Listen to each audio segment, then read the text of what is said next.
असणारे माझे धीर माझ्या शब्दाचं उल्लंघन करू शकत नाही. इंद्रजित माझ्या शब्दाला सरसावंदे मानून मी सांगितलेलं काम स्वीकारल्याशिवाय राहणार नाही. मला दृढ विश्वास आहे.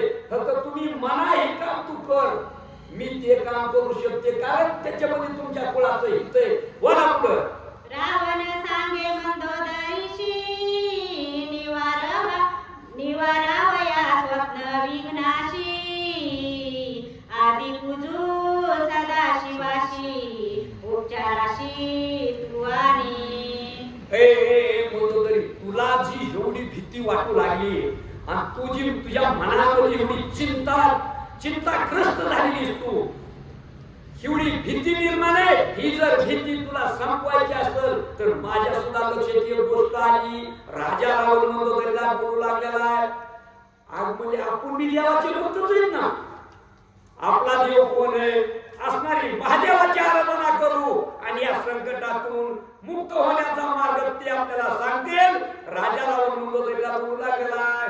काय गोवानी निजांगना विश्वासी राक्षसी दुर्मना रावण धाडी अशोकवना सीतेच्या यत्ना करावया.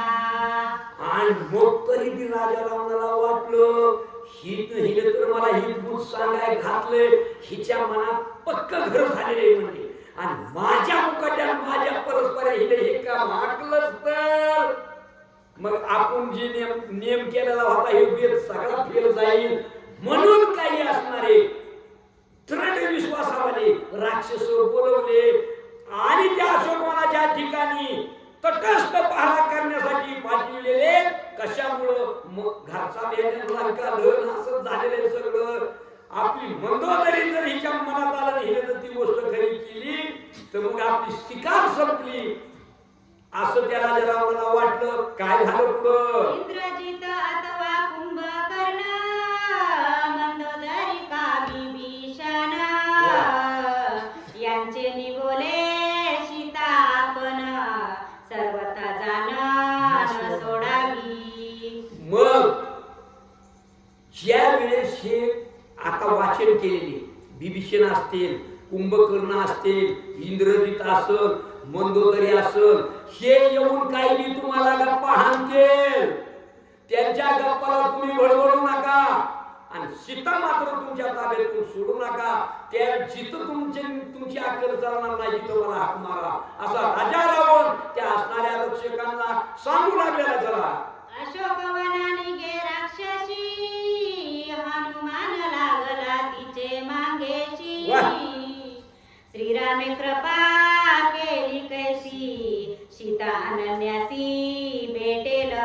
यालाच म्हणायचं आमसायान सायास आळशेवर गंगा वाहिली. आपण ज्या गोष्टीचा खेद मी नाही करावा पण भगवंताला सागर पडेल असं भक्ताचं आणि त्या भगवंताने अकस्मात आपलं स्वप्न साकार करावं ही अवस्था हनुमंतरायाची झाली. हनुमंतरायाला काय पाहिजे होतं? शोध लागलाय, सीता अशोकवनात आहे, पक्क हे, पण अशोकवनच कुणाला माहित कुठे म्हणून आपल्याला वाटायला पाहिजे होता. याचा शोध असणारे हनुमंतराय पाहत होते आणि राजा रावणानं त्यांच्या समोर सांगितलं की तुम्ही इथून उठा आताची आता, केव्हा जाऊन हे आमचे घरचे चांडाळ चौफडीत सीतेला लपवितील ती मला वेळ लागायचं नाही. हे सावधान यांचा विचार व्हायच्या अगोदर तुम्ही जा आणि कडक पहारा करा. हे हनुमंतरायानं ऐकलं. जसशी ते राक्षस कोणाच्या वाटेने निघते हनुमंतरायाने सुशोभ धरून त्यांचा पाठलाग केला. जरा सीता देखील या दृष्टी हनुमान घेऊन शके भेटी राक्षसी रक्षण कोट्यानुकोटी वृक्ष संपुटी राये गुप्त. आणि काय अवस्था झाली बघा. मर्यादा सांभाळावी लागते कुठलीही गोष्टीची मर्यादा. आता त्यांना काय अवघड होतं का? कोट्यावधी असणारे राक्षस आणि कोट्यावधी राक्षसांचा पहारा हे कडे कोट असल्यामुळं हनुमंतरायाला वाटलं सीता आपल्याला दृष्टीत पडल्यात परंतु आपल्याला त्या ठिकाणी जाऊन बोलण्याचा अधिकार नाही.